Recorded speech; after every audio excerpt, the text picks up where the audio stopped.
Hi everyone, welcome to another edit. Today I am going to be editing an image a lot of you have been asking about, or something similar.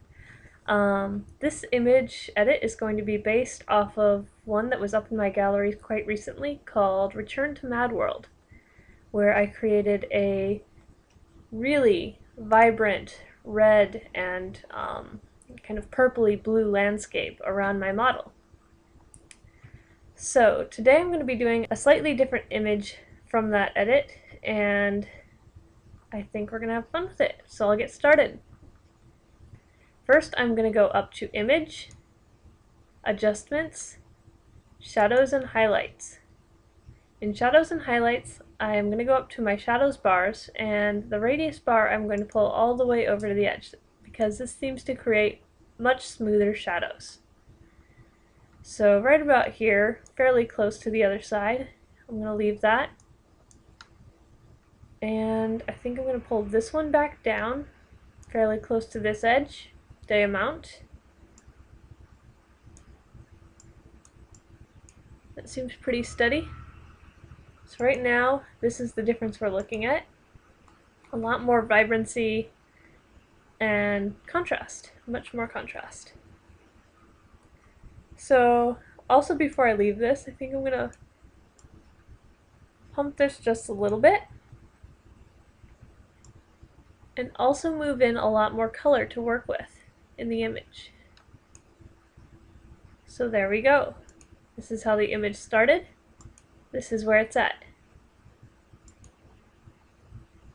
Alright, now that that's done, we're going to go up to Image, Adjustments, Hue and Saturation. Now in Hue and Saturation, I'm going to work with the master levels just because it'll create a much smoother color shift. What I'm going to do is I'm going to move it right around here, I think. And maybe pump in a little extra contrast or saturation levels to it. Alright, now don't mind that the model has shifted in tone because now we're going to fix that. So that's where it started and that's where it's at now. So now that I've done that, what I'm going to do is I'm going to select my history brush, which over here in my toolbar is already selected. So now that I have my history brush selected, I need to go over here to my history bar. Now, since what I'm going to be doing is moving the model back to her original color. So to do that, I need to select in the history brush section right here, select the movement before I shifted color, which was hue and saturation. So now I have the last effect, which was shadows and highlights selected, which is the most recent realistic color done to her. So one second, let me move back in that brush. Alright, so here I go at 100% opacity, and right now I have a brush selected with, I'd say, about 65% hardness. It's a good range. And I'm going to go in and just kind of slightly sloppily brush all over the model. It's one brush effect. So don't mind kind of going over the edges a little bit. This is just preparing for the next section.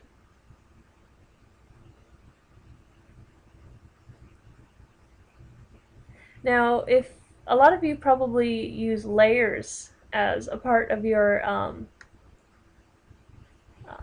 workflow, and that's totally fine. I use my history brush quite frequently like layers, and that's just because that's what I'm more comfortable with when I'm doing my editing. But if you need to use layers, feel free to make yourself a layer and a mask to do this process with.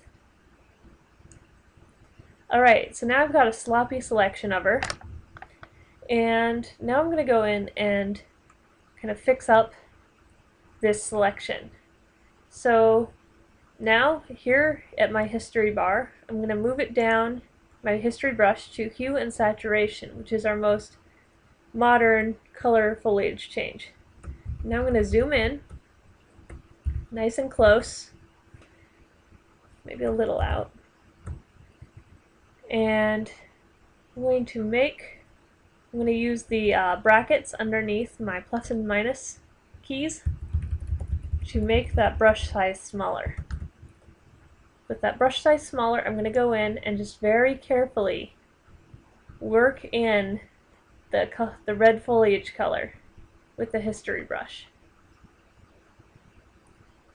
So this is just to re-establish that background color.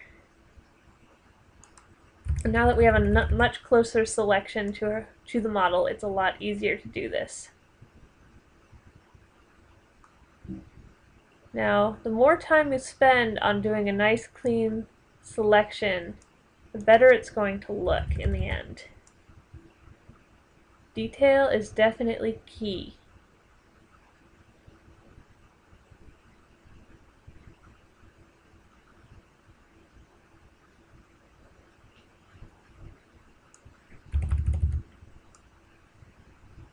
I'm probably going to speed this process up in the end so it goes kind of whizzes by, but feel free to pause the video, take your time, make your selection nice. Oops.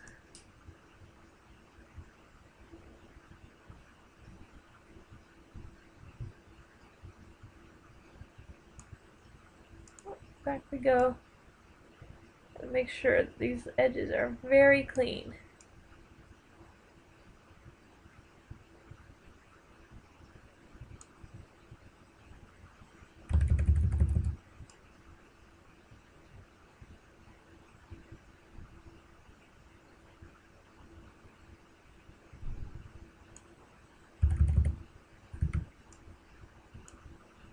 Alright, that edge looks very clean, so I'll move down.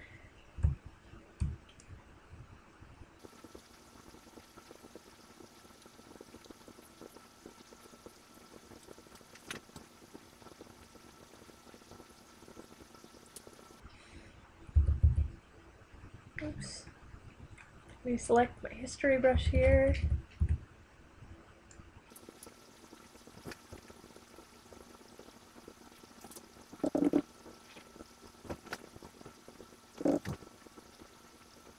The nice thing about zooming in is you get a nice clean selection when you work the details further zoomed in than you will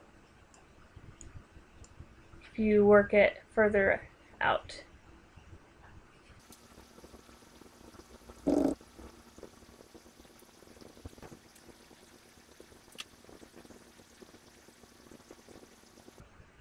So even though I'm covering up the gravel path right here just for the sake of keeping things consistent, I'm actually going to be going back over this gravel path and removing a lot of this tone. But just for now, make a nice clean selection of the model.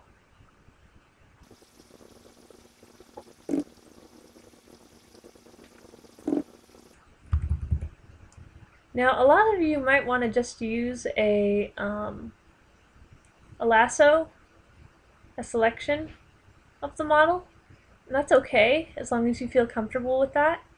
I personally like the effect of going in and doing this hand-done detail work myself, and that's what I feel most comfortable with. It's whatever you're comfortable with to get the effect you're looking for.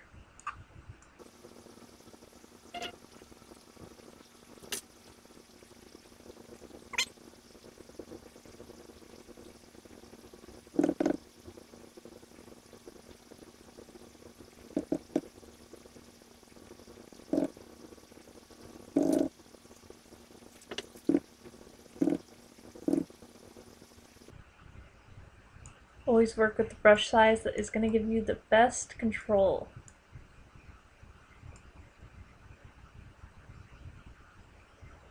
I usually have my finger just kind of above the bracket tools, ready to shift size anytime I need to.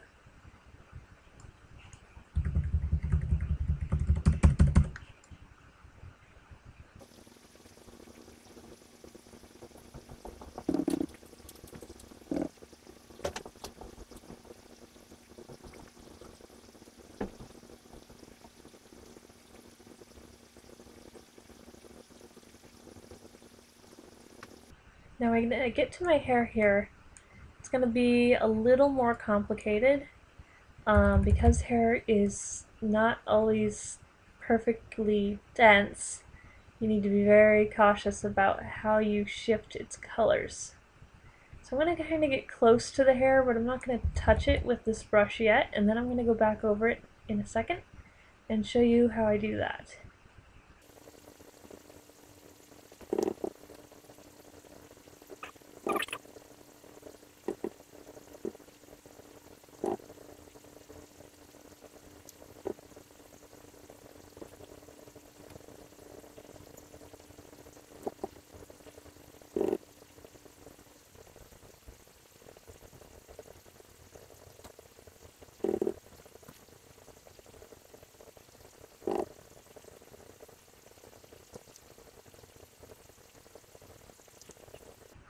Alright, now we are at the hair, so I'm going to show you guys how to take care of that now.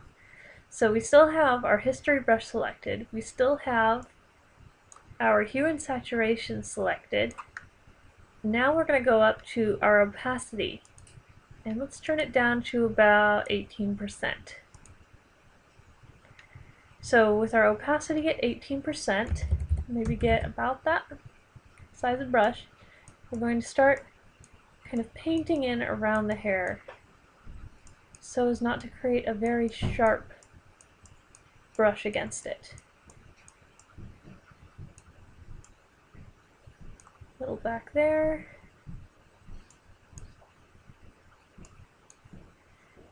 And come in here. It's kind of a more painterly, soft look against the edge when you use a lower opacity.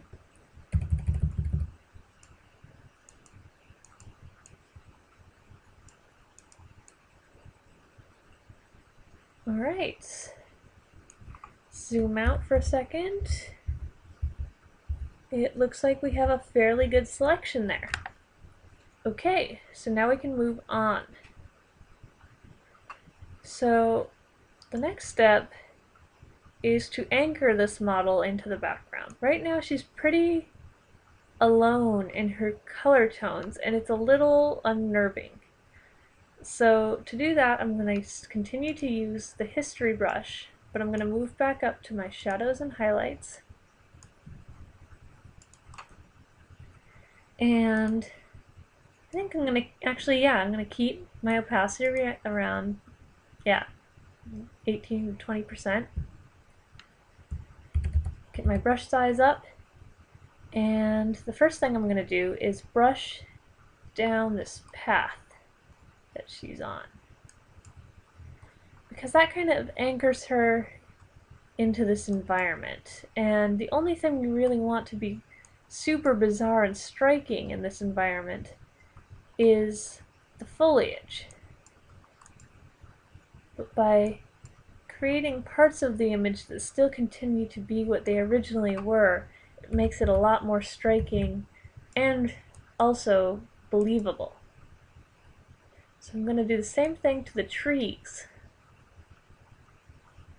the trunks, kind of anchor them back into reality.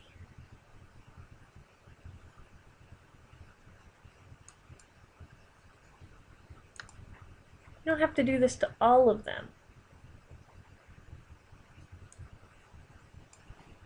Just kind of pick some items within the environment to make more realistic.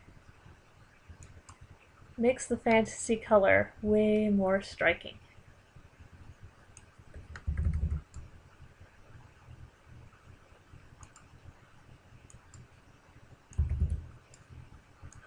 Oops, too much right there. Make sure you avoid the foliage in most of this.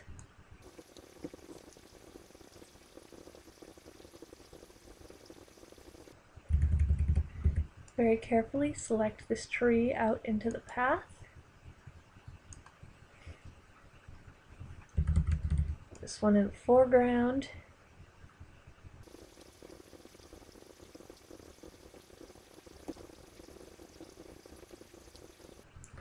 Okay, so at this point it's looking pretty grounded now. You've got this color that's kind of matching up with the model a little bit, and the pathway that seems pretty relevant to her colors as well.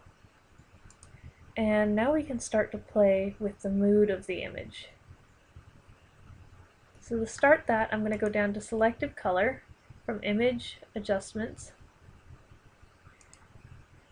And the first ones I'm going to play with are my neutral tones. So the whites, neutrals, and blacks, the basic colors of the image.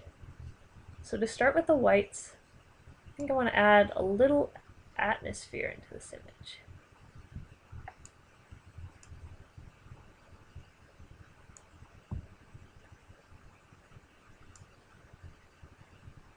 By adding a little bit of tones, especially magentas, into the whites, I'm kind of getting that red-rimmed look to the model, so she kind of makes sense in her environment.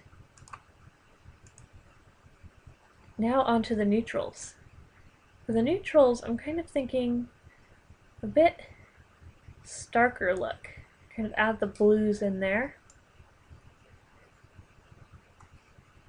Maybe a little bit more magenta, just a tiny bit. And also a little bit of cyan.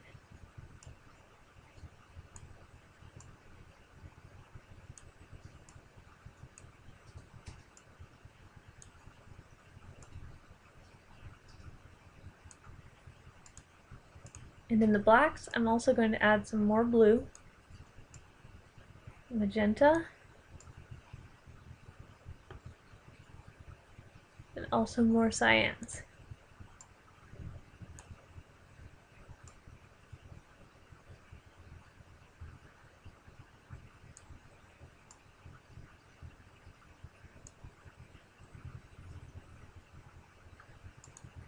So far, just by adjusting those three, we've gone from here to here. Might just adjust that black down a little. So now I'm going to go on to the reds.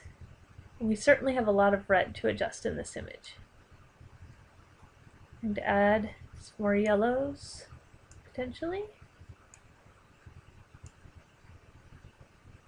And magentas. And reds to really make those vibrant. And the yellows, I'm adjusting mainly the model. Actually going to turn her yellows down a little bit.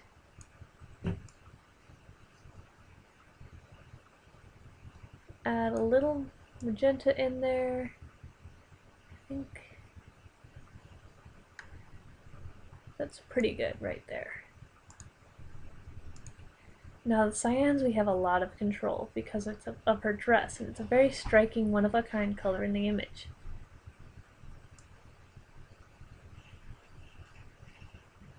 So I'm going to take some of the yellows out of that to really blue it up. Maybe just a little bit of magentas, and really pump the cyans in there. And I'm also going to do more when we move on to hue and saturation again.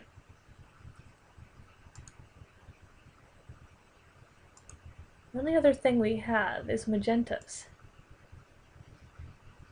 And for the most part, that is controlling a little bit of our shadows and red ranges.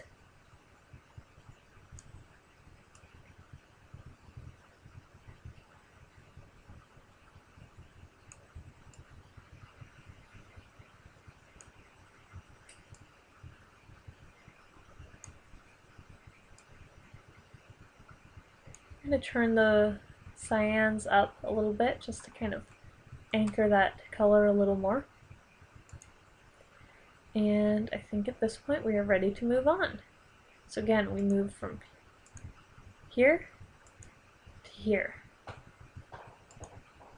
I click OK. And now on to hue and saturation. So I'm going to go directly to cyans.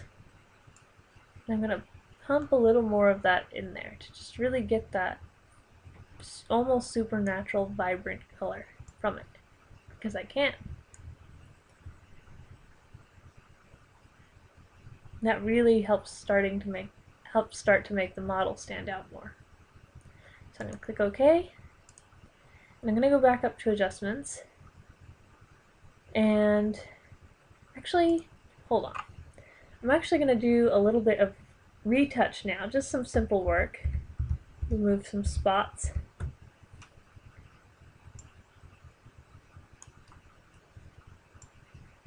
Because I remember down here I've got a little bit of splotching on my legs. We'll get these taken care of. Again, using the heel brush over here. When using the heel brush on an edge, like a leg right here, click about center with the line. And for the most part, you usually get a fairly clean look. There we go. Just removing a little bit of splotching, old scars.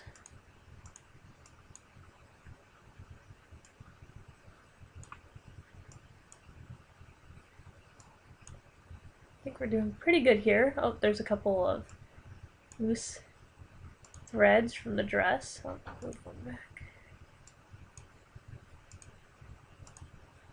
There we are.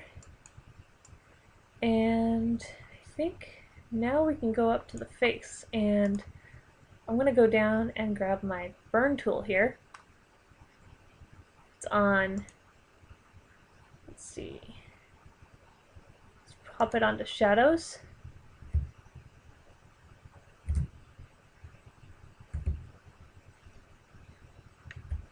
Let's see, here we go. Got my shadow tool. I'm going to darken the lashes of both my eyes to kind of make them stand out a little more in the image. I also know that my irises are a little mellow in color, so I'm going to darken those up a little bit more to make them stand out.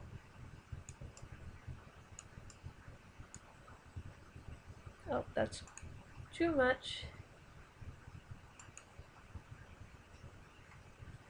And I'm also going to go up here to shadows and change it into midtones up here.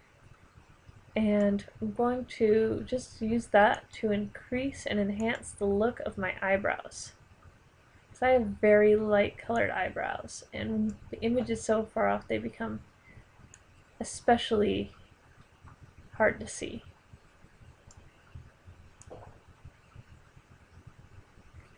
And the last thing I'm going to do is go here to my lips. Let's kind of add a little more color depth to them.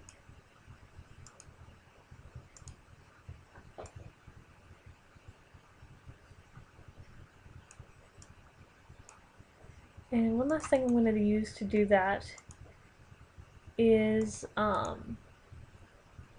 my sponge tool. It's on the same list as your dodge and burn. I'm going to use saturate, brown flow 28. I'm going to go in, just kind of increase the color on these lips a little bit.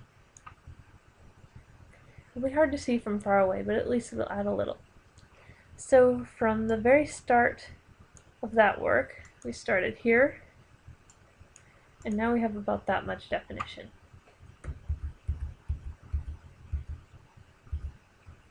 That's actually almost visible. So now we can do some contrasting work.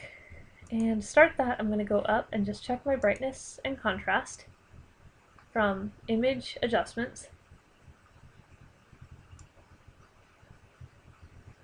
Add just a little extra contrast. Maybe also a little extra brightness. So we started there, now we're here. And I'm also noticing that the sky's kind of bright, and I want to dim it a little. So I'm going to go up to Select, Color Range. And on the image, I'm going to click on the white of the sky and say OK. Now I have the sky selected. And now I'm going to go down here to my color palettes, and I'm going to select a mild blue tone. Now with that selected, I'm going to go up and select my gradient tool. I'm going to click at the top of the image and pull it down. That adds just a very slight tone to the sky. That adds a little more, and I think that's good. So I'm going to say good to that, and I'm going to go up to the lasso tool and right click to deselect. So now from there we started here, and now we're there. So it just adds a little bit more to the sky and makes the whites just a little less popping, which will help the model show up a little more. So now, one of the last things I'm going to do is go to my burn tool. I'm going to select midtones. I'm going to make my brush fairly large. With it fairly large, I'm going to start kind of circling the image.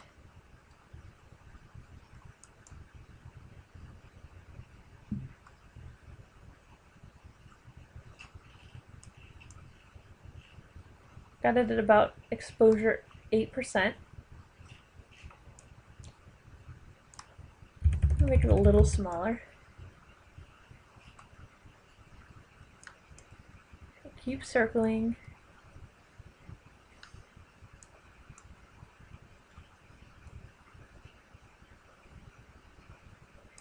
I'm pretty happy with that. So before we started this burning, it looked like this. Now that very subtle vignette helps us focus in on the model in the center.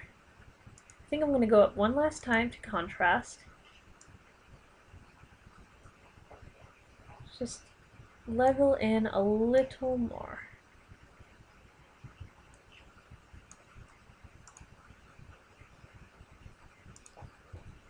And one last finishing touch I'm going to do is just check color balance and see if I like it where it's at.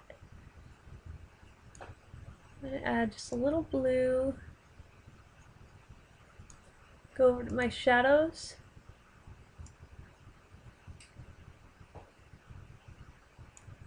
A little bit of that. I'm going to click OK. So we started there, and now we're here. One last thing I'm going to try is to go into Hue and Saturation and go to my cyans, or actually my blues, and just try and pull some of that color out.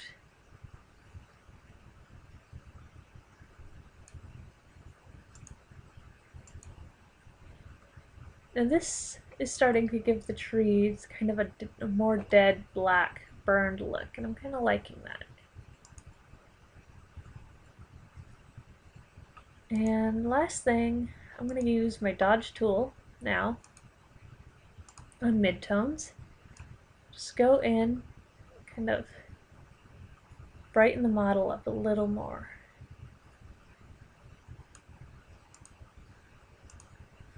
Highlights, same thing.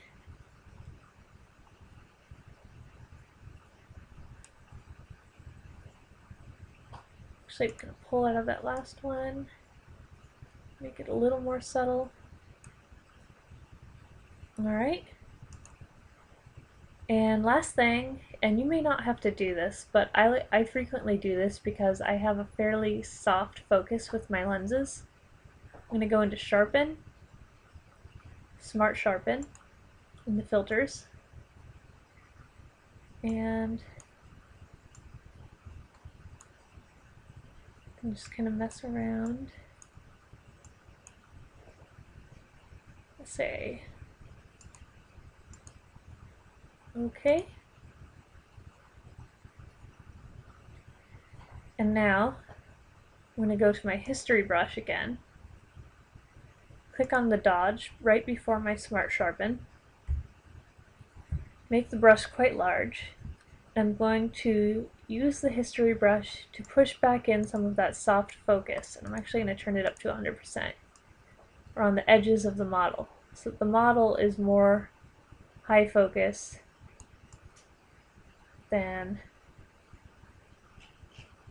the rest of the scenery.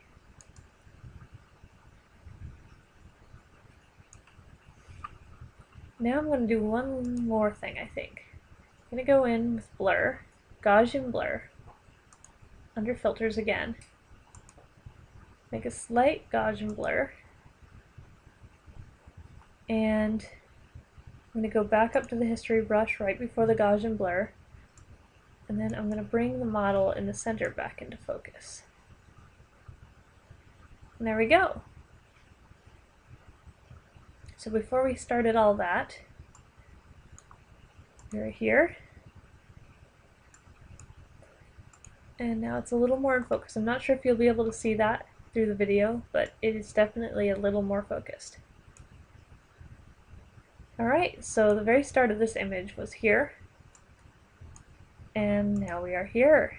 So I hope this helped you guys out a lot. It's a really fun look to play with, especially in outdoor scenes. And if you like it, subscribe, like, leave comments below. That's always awesome. And thank you very much for watching. I hope you guys have a lot of fun with this effect.